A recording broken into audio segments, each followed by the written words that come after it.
আমি কিনেছি এই লাক্সারিয়াস প্রাইভেট জেটটা, আর এই পাইলট যদি এর ভেতরে 100 দিন আটকে থাকতে পারে, এটা ওরও হয়ে যাবে। কি?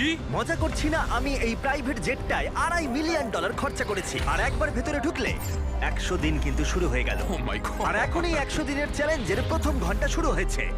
শুরু যখন করতেই হবে, চলো আমরা শুরু করে ফেলি। চলো একবার ঘুরে আসি। চলো আমরা দেখি ও আসল পাইলট কিনা। কি বলছো?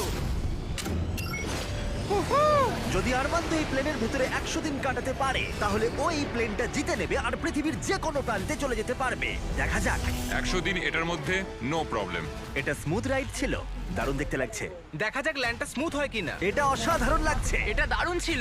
তোমার 100 দিনের চ্যালেঞ্জের প্রথম 2 ঘন্টা পেরিয়ে গেছে, কিন্তু যদি তোমার শরীরের কোনো অংশ এই প্লেনের বাইরে টাচ করে, তাহলে এই ভিডিওটা শেষ হয়ে যাবে আর তুমি এই প্লেনটা হারাবে।